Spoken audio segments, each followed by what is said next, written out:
Hello guys, welcome to my channel. आज की जो वीडियो है वो सीएमए इंटरमीडिएट के बारे में हम कंप्लीट एक डिस्कशन करने वाले हैं। एक डिटेल्ड वीडियो ये होने वाली है। इसके बाद आपको सीएमए इंटरमीडिएट के बारे में हर एक चीज़ क्लियर हो जाएगी। मैं अपने चैनल पे सीएमए कोर्स से रिलेटेड कंप्लीट वीडियो बनाऊंगा। एक छोटी से छोटी जो मतलब उसमें तीनों लेवल की वीडियो, प्रैक्टिकल ट्रेनिंग, जॉब की अपॉर्चुनिटी क्या है आफ्टर में, करियर, तो हर एक टॉपिक पे मैं वीडियो बनाने वाला हूँ। पहले मैं सोच रहा था कि एक ही वीडियो बना दूँ पूरे टॉपिक कवर करके, लेकिन वो बहुत लेंथी वीडियो हो जाती, तो मैं हर एक टॉपिक की एक सेपरेट वीडियो बना रहा हूँ। तो आज जैसे कि हम इसका जो लेवल 2 है सीएम इंटरमीडिएट, उससे रिलेटेड मैं आपको हर एक चीज़ बताने की कोशिश करूँगा। तो आप वीडियो को एंड तक देखते रहिएगा। इसके बाद आपको सीएम इंटर के बारे में कोई भी डाउट नहीं रह जाएगा। फाउंडेशन की मैं ऑलरेडी अपलोड कर चुका हूँ मेरे चैनल पे, आप जाके देख सकते हैं। अभी इंटरमीडिएट की वीडियो की बात अगर हम करें तो इसमें एलिजिबिलिटी क्या है, तो एलिजिबिलिटी कोई भी ग्रेजुएट हो आप किसी भी डिसिप्लिन से, और सीएमए फाउंडेशन अगर आपने पास कर रखा है तो आप इसके लिए एलिजिबल हो जाते हैं। एग्ज़ाम का क्राइटेरिया हर एक लेवल में वही है कि एग्ज़ाम मतलब यहाँ पे सिर्फ 2 मंथ में ही होती है, जून और दिसंबर में होती है। अब अभी कोविड के कारण थोड़ा शिफ्ट करना पड़ रहा है इंस्टीट्यूट का, तो वो वरना जनरली जो हमारा इंस्टीट्यूट का पैटर्न है वो एग्ज़ाम जून और दिसंबर में ही लेते हैं। जैसे सीए इंस्टीट्यूट मई और नवंबर में लेता है। फ़ीस जो है, रजिस्ट्रेशन फ़ीस हमारी 23,100 है। इसको आप पूरी फ़ीस अगर एक बार में नहीं पे कर पा रहे हैं तो इंस्टॉलमेंट का ऑप्शन होता है। पहला इंस्टॉलमेंट आप रजिस्ट्रेशन जब आप करा रहे हैं उसी समय दे सकते हैं। फाउंडेशन को क्लियर करने के बाद आप रजिस्ट्रेशन कराएंगे, उसके बाद आप अटेम्प्ट देने के लिए एलिजिबल होते हैं इंटरमीडिएट का, उसके 1 ईयर आफ्टर।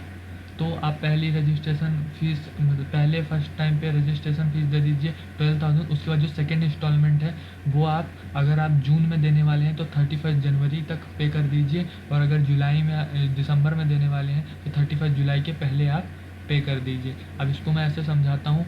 मान लीजिए आपने जून अटेम्प्ट में फाउंडेशन क्लियर किया, रिज़ल्ट आपका अगस्त तक आएगा। उसके बाद आप रजिस्ट्रेशन कराएंगे। रजिस्ट्रेशन कराने के बाद अब आप दिसंबर अटेम्प्ट तो दे नहीं सकते हैं क्योंकि जुलाई ऑलरेडी निकल चुका है। ऑटोमेटिक आपका अगला अटेम्प्ट है वो अगले साल का जून होगा। तो उस समय जब आप रजिस्ट्रेशन कराएंगे तब आपको 12,000 पे कर देना है अगस्त सितंबर के बीच में, और उसके बाद जब आपका जून में अटेम्प्ट होगा तो उसके लिए आपको 31 जनवरी के पहले सेकेंड इंस्टॉलमेंट भी पे कर देनी है। तो ये रजिस्ट्रेशन की थोड़ी प्रोसेस है, आपको समझ लेनी है इस तरह से। रजिस्ट्रेशन जो है हमारा वैलिड रहता है 7 ईयर्स तक के लिए। उसके बाद जो हमारी एग्ज़ाम फॉर्म की फ़ीस होती है, तो एग्ज़ाम फॉर्म की फ़ीस यार देखो, इंटरमीडिएट में 8 सब्जेक्ट हैं, 2 ग्रुप हैं, सिंगल ग्रुप और फर्स्ट ग्रुप और सेकेंड ग्रुप। तो अगर आप सिंगल ग्रुप देना चाहते हैं तो आपकी 1200 रुपये है, और अगर दोनों ग्रुप आपको देना है एक बार में ही तो 2400 मतलब 2,400 रुपये आपको देने पड़ेंगे बोथ ग्रुप के। अब यहाँ पे सीएमए इंटरमीडिएट में ट्रेनिंग होती है। पास्ट में क्या होता था, 100 आवर्स की कंप्यूटर ट्रेनिंग होती थी और एक सॉफ्ट स्किल ट्रेनिंग होती थी जो सीएमए इंस्टीट्यूट कंडक्ट कराता था अपने ही चैप्टर्स पे। लेकिन अभी 2020 से क्या हमारा कोर्स ग्लोबल जा रहा है, तो उन्होंने अपने कोर्स में नई स्कीम ट्रेनिंग की लाई है। उसके बारे में मैं आपको थोड़ा, उसको देखने के लिए हमको क्या करना पड़ेगा, हमको हमारा कोर्स का प्रोस्पेक्टस देखना पड़ेगा। तो ये जो एक नई ट्रेनिंग स्कीम अभी इंस्टीट्यूट ने लाए हैं, world class employability and techno skill training facility. पहले जो वो 100 आवर्स की कंप्यूटर ट्रेनिंग और सॉफ्ट स्किल ट्रेनिंग होती थी उसको रिप्लेस कर दिया यहाँ पे। तो ये सैप की आपकी ट्रेनिंग होगी, ये 60 आवर्स की होगी। 40 आवर्स की माइक्रोसॉफ्ट ऑफिस ट्रेनिंग होगी। उसके बाद आपकी ये इस सॉफ्ट स्किल ट्रेनिंग होगी कैम्ब्रिज यूनिवर्सिटी वाली, और ई फाइलिंग की ये 30 आवर्स की ट्रेनिंग होगी। इन सब का आपका पेपर होगा, ऑब्जेक्टिव बेस्ड है जो भी इंस्टीट्यूट लेगा। उसके बाद आपको सर्टिफिकेट प्रोवाइड कर दिया जाएगा। ट्रेनिंग कंप्लीट होने के बाद आपको सर्टिफिकेट दे दिया जाएगा। ये सर्टिफिकेट अब ये इधर पे प्रोस्पेक्टस में मेंशन किया कि 4,000 to be paid at the time of registration for the training. Training program के 4,000 आपको अलग से पे करने पड़ेंगे। तो ये हमारे ट्रेनिंग की स्कीम थी अभी इंटरमीडिएट के लिए। उसके बाद अब हमारा जो अभी ट्रेनिंग क्यों कंप्लीट करना ज़रूरी है इंटरमीडिएट में, देखो ऐसा है, अगर आप डायरेक्ट बोथ ग्रुप देना चाह रहे हो तो आपको ये 2 ट्रेनिंग है सैप वाली, ये जो टेक्नो स्किल वाली जो नई ट्रेनिंग आई है इसको आपको कंप्लीट करना पड़ेगा। अगर आप सिंगल ग्रुप देना चाहते हो तो इसको बिना कंप्लीट किए आप एक ग्रुप तो दे सकते हो, लेकिन उसके बाद जो आपका रिमेनिंग ग्रुप बचेगा तो आप उसके लिए आपको ये कंप्लीट करना पड़ेगी। या जो बच्चे डायरेक्ट उनको बोथ ही देना है तो उनको तो ये ट्रेनिंग कंप्लीट करना ही है। समझ रहे हैं आप। और बोथ ग्रुप और सिंगल ग्रुप, अब ये क्या है, तो बोथ ग्रुप में ऐसा है कि अगर आप बोथ ग्रुप करने देने वाले हो तो आपको मतलब 8 पेपर एक साथ आप दे रहे हो, तो मतलब आपको 800 में से 400 जो हमारा एग्रीगेट है, तो उतने अगर आप 400 आउट ऑफ 800 आपके आ जाते हैं तो आप पास मान लिए जाएंगे, आपके दोनों ग्रुप क्लियर हो जाएंगे, इंटरमीडिएट आपका क्लियर हो जाएगा। अब यहाँ पे थोड़ा मैं आपको बता देता हूँ बोथ ग्रुप देने के बारे में, कुछ बातें क्लियर कर देता हूँ। तो बोथ ग्रुप अब और सिंगल ग्रुप, ये एक डाउट रहता है। तो देखो यार, हर एक स्टूडेंट को अपनी कैपेसिटी पता होती है, ठीक है, कि मेरी कैपेसिटी है, मैं 8 पेपर दे पाऊँगा, या मैं 8 सब्जेक्ट ये जो सिलेबस हैं पूरे कंप्लीट कर पाऊँगा, या मैं एक एक करके ही दूँ ग्रुप। तो देखो अब मैंने एडवांटेज ये लिख रखा है बोथ ग्रुप का, ये ऐसा है कि अगर आप बोथ ग्रुप दे रहे हो और आपने अगर अच्छे खासे मार्क्स स्कोर कर लिए 800 में से, आउट ऑफ अगर आपके 500 या 600 के बीच में आप मार्क्स स्कोर कर लेते हो, आपकी डेफिनेटली रैंक आ सकती है, रैंक आ जाएगी। रैंक हमारा इंस्टीट्यूट 50 लोगों की रैंक एक लिस्ट आती है, टॉप जो 50 लोग इंटरमीडिएट में जिनका स्कोर होता है उनकी एक रैंक हमारा इंस्टीट्यूट डिक्लेयर करता है रिजल्ट के समय, तो आपकी वो रैंक आ सकती है। रैंक का बेनिफिट ऐसा है कि हो सकता है कई कंपनियां रैंक होल्डर्स को ही अपने कंपनीज़ का जो क्राइटेरिया होता है उनके जॉब में तो वो शॉर्टलिस्ट करते हैं, तो उसलिए रैंक कभी इम्पॉर्टेंट हो सकती है। बाकी रैंक का ऐसा कुछ ज़रूरी नहीं है कि अगर आप रैंक नहीं ला रहे हैं तो आपने ज़्यादा अटैम्प्ट में क्लियर किया है तो आपकी कुछ वैल्यू कम होने वाली है। ये प्रोफेशनल कोर्स है, टोटल आपके नॉलेज के ऊपर बेस्ड है, आपको नॉलेज है तो आपको कोई भी नहीं रोक सकता है। उसके बाद एक और एडवांटेज इसका ऐसा है कि सेट ऑफ मार्क्स, अब यहाँ पे क्या है, मान लीजिए आपका फर्स्ट ग्रुप है इंटर का, उसका पेपर आपके इतने अच्छे नहीं गए जिसमें आपका एग्रीगेट 200 के ऊपर आ रहा हो, तो आपके अगर उसमें 180 आते हैं, लेकिन जो सेकंड ग्रुप है इंटर का आपका, उसमें आपने अच्छा स्कोर कर लिया, 2-3 सब्जेक्ट में आपका एग्जाम्पशन हो गया तो आपके 220 मार्क्स स्कोर हो गए, तो अब क्या होगा, ये जो मार्क्स है ना ये सेट ऑफ हो जाएंगे। तो इंटरमीडिएट में जो आपका पहला ग्रुप था उसमें आपके 180 आए, चाहिए आपको 200 थे, तो इस तरह आप एग्रीगेट में फेल हो जाते। लेकिन अगर आप 2 ग्रुप दे रहे हैं, बोथ ग्रुप दे रहे हैं, तो ये जो 20 मार्क्स आप एडिशनल ले आए थे सेकेंड ग्रुप में, आपने अच्छा स्कोर कर लिया था 200 के वक्त, तो वो 20 मार्क्स इधर सेट ऑफ हो जाएंगे। टोटल इस तरीके से आपका 400 मान लिया जाएगा और आप पास हो जाएंगे। अब अगर आप एक ग्रुप दिया होते आपने और सिर्फ आपके 400 आउट ऑफ 180 आए होते, 180 मतलब आपके आए होते 400 में से, तो आप फेल हो जाते हैं क्योंकि आपका एग्रीगेट नहीं आया है।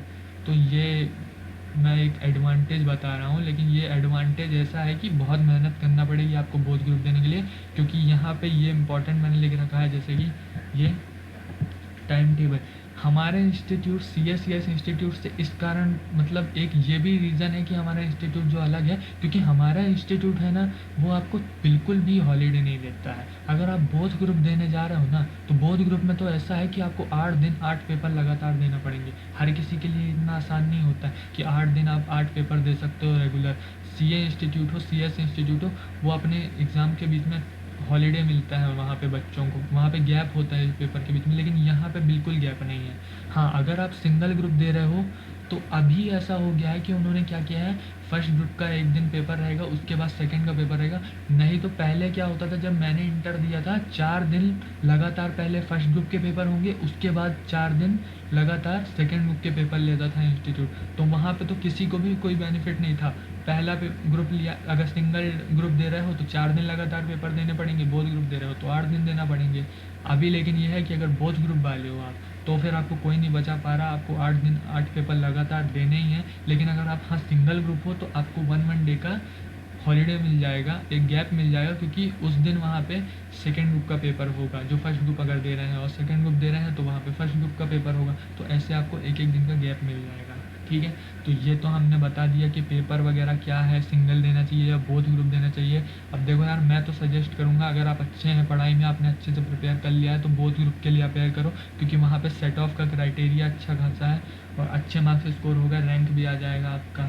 लेकिन अगर आपकी कैपेसिटी आपको पता होती है नहीं हो पा रहा, तो सिंगल करके एक बार में क्लियर कर लेते हैं आप, वो भी बहुत अच्छा है।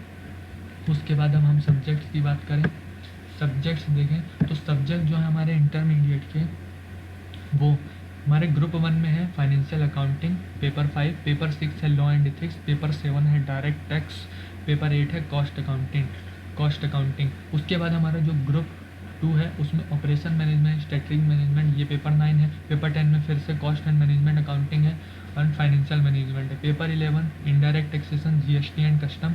अब पेपर 12 में कंपनी अकाउंट्स एंड ऑडिट। अब मेरे से आप पूछो कि कौन सा ग्रुप आसान है, कौन सा ग्रुप पहले देना चाहिए। देखो ये इसमें ऐसा है कि सब्जेक्ट देखने के बाद आपको लगेगा सब्जेक्ट देख के कि यार मेरे को कौन सा आसान लग रहा है या मेरे को कौन से पढ़ने में आसानी होगी। तो देखो अब ग्रुप 1 की तरफ आप इसलिए जा सकते हो क्योंकि आपका फाउंडेशन में थोड़ा बहुत अकाउंट्स और लॉ एंड एथिक्स है। तो यहाँ आप कॉस्ट अकाउंटिंग जो आपने 20% वहाँ पढ़ा हुआ है, अब वो यहाँ पूरा 100 मार्क्स का सब्जेक्ट है, तो इस कारण से आप ग्रुप 1 की तरफ जा सकते हो। या फिर हाँ, और ग्रुप 2 आपका बिल्कुल ही कम्प्लीटली अलग हो जाएगा। वहाँ पे सिर्फ पेपर 12 है, वो आपका 12th का अकाउंट वहाँ पे थोड़ा बहुत आपको मिल जाएगा। बाकी वहाँ पे जीएसटी है, कॉस्ट एंड मैनेजमेंट अकाउंटिंग है, ये आपको पूरा नया, और ऑपरेशन मैनेजमेंट ऐसा नया। कंपेरेटिवली देखा जाए तो वैसे ग्रुप 2 जो है हमारा वो थोड़ा आसान है, क्योंकि वहाँ पे क्या है सब्जेक्ट में थोड़ा डिवाइड कर रखा है, क्योंकि 50-50 का कई सब्जेक्ट में है। जैसे यहाँ पे ये कंपनी अकाउंट्स एंड ऑडिट में 50-50 है, ऐसे ही कॉस्ट मैनेजमेंट और फाइनेंशियल मैनेजमेंट में भी ऐसा 50-50 का रेशियो है कि 50 का कॉस्ट मैनेजमेंट अकाउंटिंग है, 50 का एफएम है। अभी मैं आपको डिटेल्ड में सिलेबस दिखाऊंगा, पूरा सिलेबस भी अभी हम पूरा देखेंगे। तो देखो ये ऐसा है कि मैं तो कहूँगा आप सीरियल वाइज ही चलिए। फाउंडेशन क्लियर करके आए हैं, ग्रुप 1 दीजिए, ग्रुप 2 दीजिए, इंटर आपका क्लियर कीजिए ऐसे।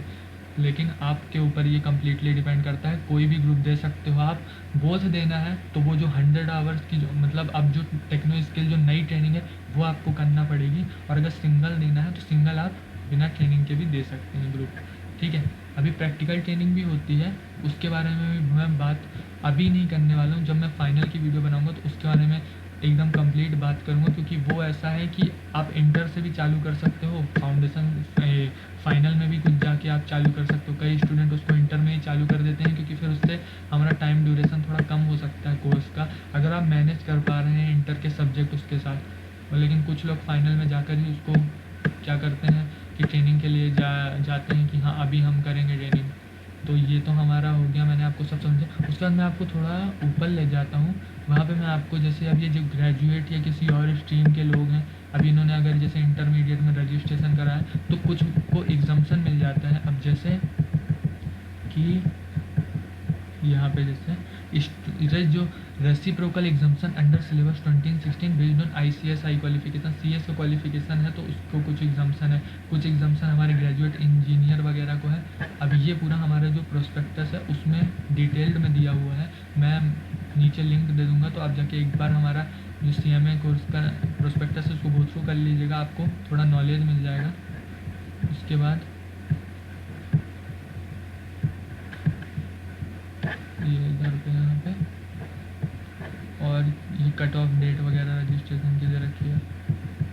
हाँ, ये अगर एलएलबी कर रखा है तो उसके लिए क्या एग्जाम्शन है, एसीसी या यूके क्वालिफाइड है क्या एग्जाम्शन है, तो ये कुछ एग्जाम्शन देता है इंस्टीट्यूट। तो यार देखो एक बार और हम ऊपर से यहाँ पे देख लेते हैं सब चीज़ें, मैं आपको एक बार और क्लियर कर देता हूँ। तो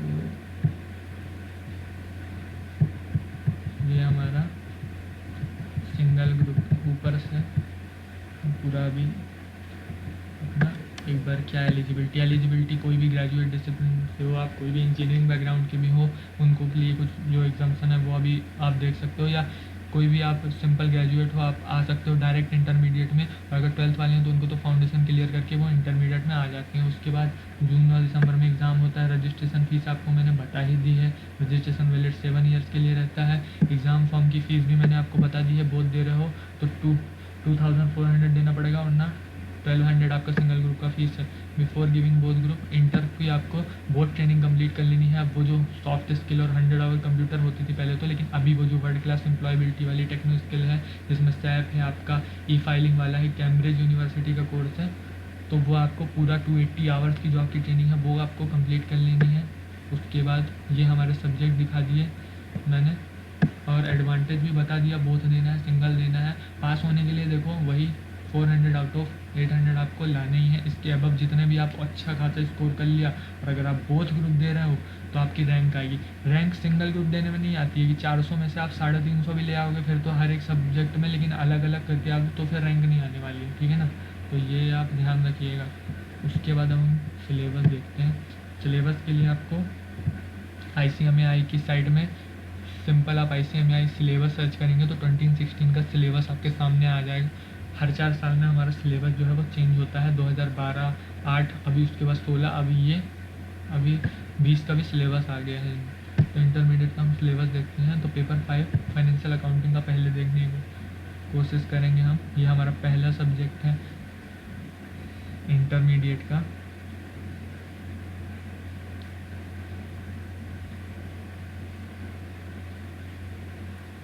ये आ गया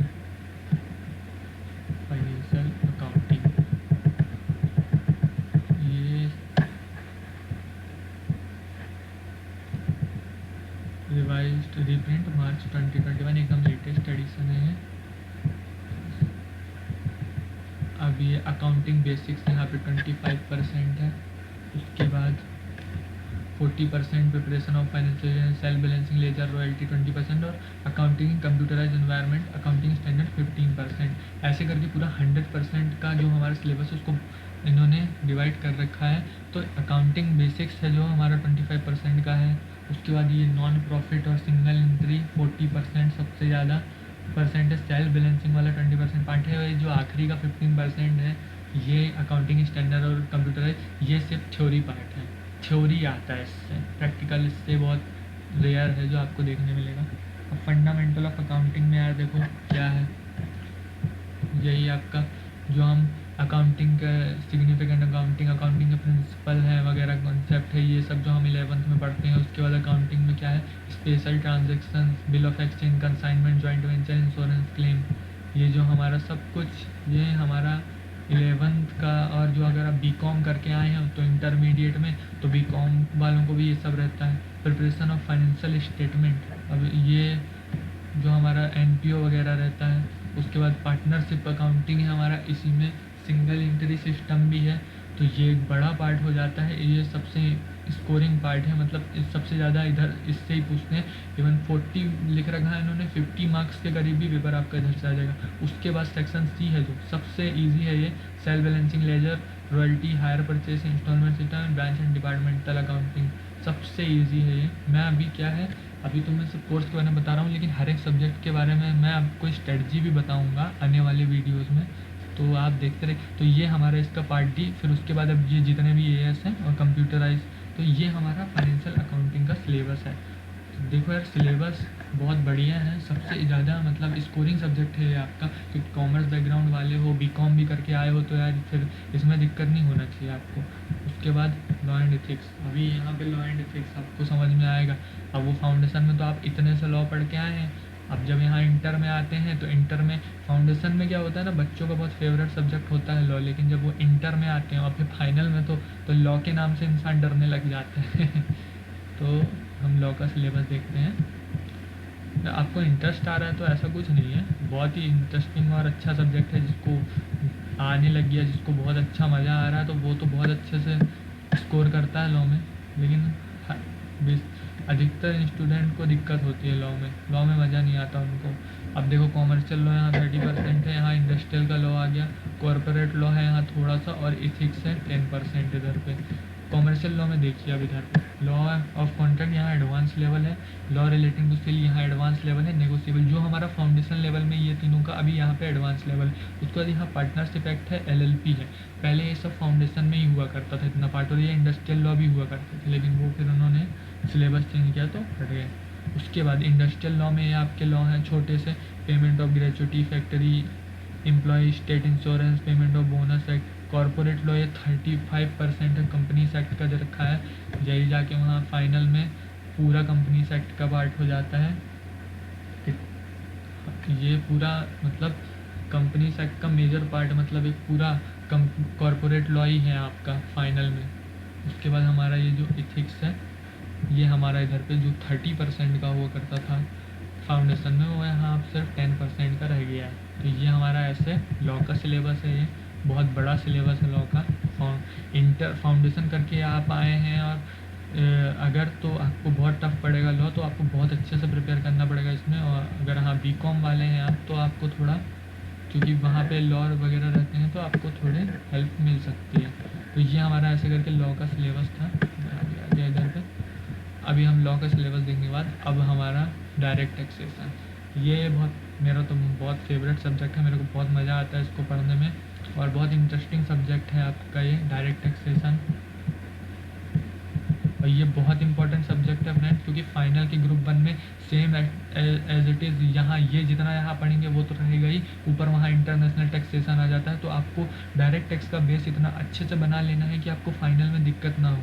तो इसको बहुत अच्छे से हमको पढ़ना है। मैं इस सब्जेक्ट से रिलेटेड ही स्ट्रेटजी वगैरह सब कुछ बताऊँगा कि कैसे आपको करना है। बहुत बड़ा सिलेबस होता है डायरेक्ट टैक्स का, ओशन है ये, वास्ट सिलेबस एकदम। इसको कंप्लीट करना बहुत मुश्किल होता है स्टूडेंट्स के लिए, और इंटर में एकदम से आपके सामने इतना बड़ा सिलेबस आ जाता है तो बच्चे घबरा जाते हैं कि कैसे इसको हम कवर करेंगे। यहाँ पे हमारा 3 सेक्शन में बांटा, बेसिक्स है 10% का, उसके बाद हमारा जो ये 70% है ये मेजर है, जिसमें हमारे पूरे 5 जो हेड होते हैं डायरेक्ट टैक्स के, salary, house property, PGBP, capital gain और इनकम फ्रॉम अदर सोर्सेज, उसके बाद जो clubbing of income, set of carry forward की एडजस्टमेंट है, उसके बाद डिडक्शन, और जो डिफरेंट पर्सन होते हैं उनकी टोटल इनकम वगैरह, वो पूरा आपका इसमें है। उसके बाद ये जो 20% का है ये थ्योरी पार्ट होता है इसमें। तो डायरेक्ट टैक्स बहुत बड़ा सिलेबस है। अगर ग्रुप 1 देने जा रहे हो, सबसे पहले मतलब इसकी प्रिपरेशन तो आपको चालू ही कर देनी है डे 1 से, क्योंकि सिलेबस बहुत बड़ा है और पढ़ते रहना पड़ेगा आपको इसको। इंटरेस्टिंग है, मज़ा आता है इसमें, बहुत ही इंटरेस्टिंग सब्जेक्ट है, लेकिन आपको पढ़ते रहना पड़ेगा इसको बहुत अच्छे से। सीए वालों से कभी पूछना डायरेक्ट टैक्स के बारे में, परेशान हो जाते हैं उन लोग, उनको ख़तरनाक रहता है ये। और अपने को भी है, मतलब आईपीसीसी में भी जितना रहता है उतना तो अपने को भी है अपना। तो जो सीए इंटर का सिलेबस है और सीएमए इंटर का मतलब बहुत सिमिलर है इंटर लेवल पर तो सिलेबस। उसके बाद अब यहाँ पे हमारा जो आखिरी सब्जेक्ट है, जो हमारा कोर्स है, जो हमारा कॉस्ट एंड मैनेजमेंट अकाउंटिंग हम बनने वाले हैं, अब उसका सब्जेक्ट है हमारा कॉस्ट अकाउंटिंग। तो ये हमारे ग्रुप 1 का आखिरी सब्जेक्ट है, इसमें आप कॉस्ट पढ़ने वाले हैं। तो इस सब्जेक्ट को तो यार भैया बोलने की ज़रूरत नहीं है कितना अच्छे से हमको करना है, क्योंकि हम कॉस्ट अकाउंटेंट बनने वाले हैं। अगर इसको अच्छे से नहीं करेंगे तो फिर क्या ही फ्यूचर होगा हमारा। कॉस्ट ये सिमिलर मैं कह सकता हूँ इसको अकाउंट्स टाइप का ही आप कह सकते हैं, प्रैक्टिकल है एकदम पूरा अच्छे से। मतलब अगर आपने समझ लिए कॉन्सेप्ट तो आपको दिक्कत नहीं होनी है इसमें। अब जैसे 40% यहाँ पे 3 सेक्शन है, तो इंट्रोडक्शन ऑफ कॉस्टिंग है, जिसमें वो cost element of cost, cost accounting standard, cost book keeping है, उसका मेथड ऑफ कॉस्टिंग 30 मार्क्स का, और 30 मार्क्स का कॉस्ट अकाउंटिंग टेक्निक्स। अब जो कॉस्ट अकाउंटिंग टेक्निक्स है यही आपको सेकेंड ग्रुप में भी मिलेंगे, जिसमें ये मार्जिनल और बजटिंग और स्टैंडर्ड होता है, वो सेकेंड ग्रुप में भी है। तो अभी तो हम फर्स्ट ग्रुप में देख रहे हैं, ये हमारा सिलेबस हो गया कॉस्टिंग का। ये method of costing, job, contract, processing, operating, batch, उसके बाद ये मार्जिनल, मोस्ट इम्पॉर्टेंट, कभी आपका पीछा नहीं छोड़ेगा। जॉब इवन आप करेंगे, बहुत इंपॉर्टेंट है सीएमए वालों के लिए। मार्जिनल कॉस्टिंग, स्टैंडर्ड कॉस्टिंग, और ये बजट वगैरह, ये टेक्निक्स। और पेपर में मतलब ये वाले पार्ट से भी बहुत क्वेश्चन आते हैं। मैं पूरी स्ट्रेटजी आपको हर एक सब्जेक्ट की बताऊंगा, बहुत इंपॉर्टेंट है 30 मार्क्स का। उसके बाद ये हमारा कॉस्टिंग का सिलेबस है, मैं आपको एक बार और दिखा देता हूँ। ये हमारा कॉस्टिंग का सिलेबस है, ठीक है। तो ये हो गया हमारा कॉस्टिंग का सिलेबस। उसके बाद अब हम ग्रुप 2 की तरफ जाएंगे। तो देखो ग्रुप 1 आपको मैंने बता दिया पूरा, financial accounting, law and ethics, direct taxation. बहुत ज़्यादा सिलेबस है फर्स्ट ग्रुप का और टफ भी पड़ता है ये, तो बहुत अच्छे से आपको प्रिपरेशन करना पड़ेगा। अब हम सेकेंड ग्रुप की तरफ जाएंगे। सेकेंड ग्रुप में हमारा जो है पेपर 9 देता है पहला सब्जेक्ट, ये हमारा operation management and strategic management. 70-30 का इधर रेशियो है, 70-30 में से 30 मार्क्स का एसएम है जो पूरा थ्योरी पोर्शन है आपका, और 70 मार्क्स का ऑपरेशन मैनेजमेंट है वो प्रैक्टिकल है। बहुत ही इजी सब्जेक्ट है और सबसे स्कोरिंग सब्जेक्ट है ये पूरे इंटर में। और अगर आप सेकेंड ग्रुप दे रहे हैं तो सेकेंड ग्रुप में सबसे ज़्यादा स्कोरिंग सब्जेक्ट अगर कोई है तो यही है।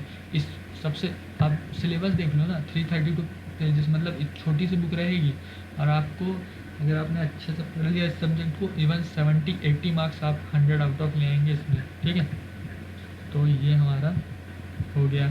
इसका सिलेबस मैं दिखा देता हूँ। Operation management, introduction, operation planning, designing of operational system control, project management. अब ये पूरा टॉपिक्स हैं, इसमें प्रैक्टिकल भी हैं। ये प्रोजेक्ट प्लानिंग की, ये इसका 30% जो है ना वहाँ कॉस्ट में भी है, जो ओएम का है इंटर में। तो ओएम आपको बहुत अच्छे से पढ़ना है, क्योंकि इसका 30% वहाँ आपको फाइनल में भी मिलेगा। कॉस्टिंग में, वहाँ टेक्निक में आ जाता है। उसके बाद स्ट्रेटजिक मैनेजमेंट, अब यहाँ 30% है। ये आपका आप थ्योरी पार्ट मान सकते हो पूरा। थ्योरी मतलब ऐसा है कि सेक्शन ए सेक्शन बी करके ही, तो ऑब्जेक्टिव तो इसमें से भी आएगा आपको। सेकेंड ग्रुप में क्या होता है ना फ्रेंड्स, ग्रुप 1 जो है हमारा, पेपर का पैटर्न मैं आपको अभी बता दूंगा एक आध पेपर खोल के। तो पेपर का पैटर्न ऐसा रहता है इंटरमीडिएट में हमारा कि ग्रुप 1 में तो 25 मार्क्स के ऑब्जेक्टिव होंगे आपके, और 7 क्वेश्चन रहेंगे आपके कुछ, और उसमें से आपको 5 पिक करने हैं, और आपका 15 मार्क्स का एक क्वेश्चन, तो 75 ऐसे और 25 के ऑब्जेक्टिव ऐसे, आपका 100 मार्क्स का पेपर होता है। लेकिन सेकेंड ग्रुप में 28 मार्क्स के ऑब्जेक्टिव आते हैं। सेक्शन ए सेक्शन बी से करके वो 14 मार्क्स के ऑब्जेक्टिव पूछ लेते हैं, क्योंकि यहाँ एक में 2 सब्जेक्ट हैं, वहाँ पे सिर्फ एक अकेले सब्जेक्ट है ग्रुप 1 में। यहाँ पे 2 सब्जेक्ट को बना के उन्होंने एक सब्जेक्ट बनाया है। अब जैसे कॉस्ट एंड मैनेजमेंट अकाउंटिंग है इधर पे, ये FM यहाँ पे 50-50 मार्क्स है, ठीक है। तो यहाँ पे जो है ना हमारा ये, जैसा मैंने बताया था आपको, ग्रुप 1 में जो आप पढ़ के आए हो, सेकेंड ग्रुप में वो टेक्निक्स वगैरह है। ये कॉस्ट मैनेजमेंट अकाउंटिंग का इंट्रोडक्शन है, ये इंट्रोडक्शन थोड़ा थ्योरी पार्ट रहेगा आपका।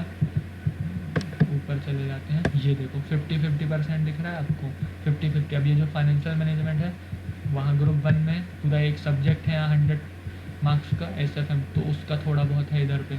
ये जो capital working cost of capital वगैरह, तो ये पूरा प्रैक्टिकल है। ये वाला पार्ट आपका जो है, ये budgeting, budget control, standard costing variance, ये सब हम पढ़ के आए हैं इन ग्रुप 1 में। तो आपको कॉस्टिंग आपका बहुत अच्छे से वो करना पड़ेगा। 2 बार आपको, मतलब इंटर में पूरे आपको 150 मार्क्स तो कॉस्ट ही दे रहा है, ठीक है। तो ये हमारा पेपर 10 का सिलेबस हो गया, और ये FM है इधर पे, ये प्रैक्टिकल है और नया है। तो ये लेकिन आसान है, आप अगर अच्छे से करेंगे इंटर में तो हो जाएगा। सिलेबस थोड़ा बड़ा है बट हो जाता है पेपर 10। पेपर मतलब ग्रुप 2 हमारा ऐसा है ना कि यहाँ पे एक सब्जेक्ट ये अकेला GST है, बाकी हर एक सब्जेक्ट में 2 हैं। तो अब GST का मैं आपको दिखा देता हूँ। GST सबसे ज़्यादा स्कोरिंग OMSM के बाद GST होता है। GST आप अगर अच्छे से पढ़ लिया आपने, यहाँ कस्टम का पार्ट होता है, छोटा सा पार्ट है और बहुत इंपॉर्टेंट होता है वो, आपको अच्छे खासे मार्क्स दे के जाएगा। 80-20 का शायद इधर पे रेशियो है, हाँ 80 का आपका इनडायरेक्ट टैक्स है, GST है, और कस्टम हमारा 20 का है। GST देखो अगर इनकम टैक्स से कंपेयर करा जाए तो आसान है, आपको ईजिली आप समझ जाएंगे, और आपको अच्छे से मतलब स्कोर आपका अच्छे खासा हो जाएगा इसमें। एग्जाम्पशन तो आप इसमें मतलब अगर आपने अच्छे से प्रिपेयर कर लिया, टॉपिक से जो सिलेक्टिव टॉपिक आपने अच्छे से बना लिए कि हाँ पूरा मतलब अच्छे से, अगर हर एक चीज़ आपको क्लियर हो गया, कॉन्सेप्ट आपको समझ में आ गया, आपने सही वैकल्टी का वीडियो लेक्चर लिया है, आपको सेल्फ भी कर सकते हैं इवन आप इसको, लेकिन अगर आपने अच्छे से लिया है वीडियो लेक्चर, आपको पूरा कवर, क्योंकि CST तो फाइनल में भी आएगा आपको, डायरेक्ट टैक्स फाइनल में भी आएगा। तो टैक्सेशन के जो सब्जेक्ट हैं उनको बहुत अच्छे से करने हैं। GST आसान है, GST अगर आप अच्छे से कर लेंगे, बहुत ग्रुप दे रहे हैं तो स्कोरिंग भी हो सकता है आपके लिए, और अगर सिंगल दे रहे हैं तो सेकेंड ग्रुप में सबसे ज़्यादा स्कोरिंग है ये भी OMSM के साथ। ये इसमें भी अच्छे खासे मार्क्स आते हैं स्टूडेंट्स के, क्योंकि अभी नया लो है ना, अभी गवर्नमेंट खुद अमेंडमेंट कर रही है, तो बहुत मतलब इतना अभी ये इतना पेचीदा क्रिटिकल नहीं है, अभी ये कॉम्प्लेक्स नहीं है, बहुत आसान है अभी। तो GST आपको हो जाएगा। उसके बाद कस्टम का जो है हमारा 20% पार्ट है, ये एक टोटल स्कोरिंग है, कुछ भी इसमें इतना खास नहीं, 2-3 क्वेश्चन है वो वही पूछता है इंस्टीट्यूट। सिलेबस बड़ा है इसका भी, तो आपको अच्छे से करना पड़ेगा GST भी। उसके बाद हमारा आखिरी जो है सब्जेक्ट, इंटर का आखिरी सब्जेक्ट, तो ये है कंपनी अकाउंट्स एंड ऑडिट। 50-50 का कंपनी अकाउंट्स, यार देखो वो 12th का आपका अकाउंट्स है इसमें, शेयर्ड वेंचर वाला, ठीक है। तो 12th का अकाउंट है इसमें ऊपर, और वो कुछ जो कंपनीज होती हैं उनके अलग एक्ट हैं, वो इलेक्ट्रिसिटी और कौन सी कंपनी है उनके उनसे रिलेटेड है। तो और हाँ फिर presentation of financial statement as per schedule 3 जो होता है, कैश फ्लो स्टेटमेंट, ये 25% है। उसके बाद accounts of banking, electricity, insurance company, ये 25% है। इसमें अकाउंटिंग स्टैंडर्ड ये थ्योरी वाले और प्रैक्टिकल भी आते हैं इससे, हमको यहाँ पे इनको अच्छे से कर लेना, तो ये 50%। उसके बाद ऑडिटिंग, टोटल थ्योरी सब्जेक्ट, आपको टोटल थ्योरी है ये, अच्छे से आपको पढ़ना है, क्योंकि ऑडिट के भी सब्जेक्ट वहाँ फाइनल में हो जाते हैं। वहाँ पे कॉस्ट ऑडिट और मैनेजमेंट ऑडिट करके पूरा सेकेंड ग्रुप में 100 मार्क्स का एक सब्जेक्ट है। तो ये ऑडिट आपको 50 मार्क्स का, इधर आपको अच्छे से इसको प्रिपेयर कर लेना है। देखो ये accounting of share and debenture 12th वाला है हमारा, आपको अच्छे से कर लेना है। उसके बाद कैश फ्लो, ये फाइनेंशियल स्टेटमेंट, इसके बहुत बड़े क्वेश्चन होते हैं, तो ये थोड़ा स्ट्रेटजी बनाना पड़ती है इस पेपर में कि कैसे हमको अटैम्प्ट करना है इसका पेपर। उसके बाद अकाउंटिंग स्टैंडर्ड, एक ना एक अकाउंटिंग स्टैंडर्ड आएगा ही आपको, और ये एक ना एक क्वेश्चन इन तीनों में से भी देखने में ले जाता है। ऑडिटिंग का पार्ट आपका थ्योरी है। तो देखो यार, पता क्या है, जो सेकेंड ग्रुप है उसमें क्या है, देखा आपने कि मतलब एक सब्जेक्ट है, उसके साथ दूसरा सब्जेक्ट है फाउंडेशन टाइप का रोल। मतलब जैसे फाउंडेशन में नहीं बच्चे करते हैं कि अगर मेरा यार इकोनॉमिक्स अच्छा है, मैनेजमेंट थोड़ा कम पढ़ूंगा, पास हो जाऊंगा, वैसे मैथ्स मेरा वीक है लेकिन स्टैटिस्टिक्स अच्छा है, अच्छा स्कोर कर लूँगा, तो वैसे करके ना आप इधर पढ़ सकते हो जीएसटी को छोड़ के। जीएसटी में भी इवन आपका कस्टम रहता है 20 का, तो यहाँ पे ऐसा। लेकिन जो फर्स्ट ग्रुप है ना, वहाँ पूरा सिंगल सब्जेक्ट है, इनको आपको बहुत अच्छे से करना पड़ेगा। ऑब्जेक्टिव भी 25 मार्क्स का ही पूछता है इधर, यहाँ तो 28 मार्क्स का है ऑब्जेक्टिव। तो आपको इंटर के लिए, मतलब इंटरमीडिएट आप चाहो तो बोथ ग्रुप के लिए अपेयर कर लो, नहीं तो आप सिंगल सिंगल भी दे सकते हैं, कोई ऐसा डिसएडवांटेज नहीं होगा आपको। कैपेसिटी के ऊपर है आपकी, क्योंकि कुछ लोग अब प्रैक्टिकल ट्रेनिंग भी चालू कर लेते हैं, तो साथ में मैनेज करना अब हर किसी के लिए तो आसान नहीं है। मेरा सजेशन भी यही रहेगा, अगर आप इंटरमीडिएट में हैं, अब अगर एक भी ग्रुप आपका निकल गया है, आप प्रैक्टिकल ट्रेनिंग चालू कर सकते हैं अपनी। तो प्रैक्टिकल ट्रेनिंग आप चालू कर दें, क्योंकि अब वो ट्रेनिंग जो है 15 मंथ की हो गई है। अब मैं आपको थोड़ा सा ब्रीफ दे रहा हूँ उसके बारे में। मैं अभी डिटेल्ड वीडियो बनाऊँगा पूरी प्रैक्टिकल ट्रेनिंग के ऊपर। तो देखो यार, मैंने आपको सब कुछ बता दिया इंटरमीडिएट के बारे में। पेपर वगैरह जो है उससे मैं जब स्ट्रेटजी बनाऊँगा हर एक सब्जेक्ट की, तो वहाँ पे मैं आपको पेपर सजेशन आंसर जो भी रहते हैं वो सब दिखाऊंगा। तो अभी क्वेश्चन पेपर नहीं दिखा रहा हूँ मैं, सिलेबस मैंने आपको हर एक सब्जेक्ट का दिखा दिया है। ये इंटरमीडिएट के बारे में आपको कंप्लीट डिटेल मैंने बता दिया है इस वीडियो के थ्रू, कि क्या क्या कैसा है, एलिजिबिलिटी से लेके रजिस्ट्रेशन फ़ीस, एग्ज़ाम फ़ीस आपकी, जो हमको बोथ ग्रुप देना है, सिंगल देना है, एडवांटेज है जो, कि क्या डिसएडवांटेज है। हवा में नहीं आप एकदम कूद जाने का, आपको हर एक चीज़ मैंने क्लियर कर दी है।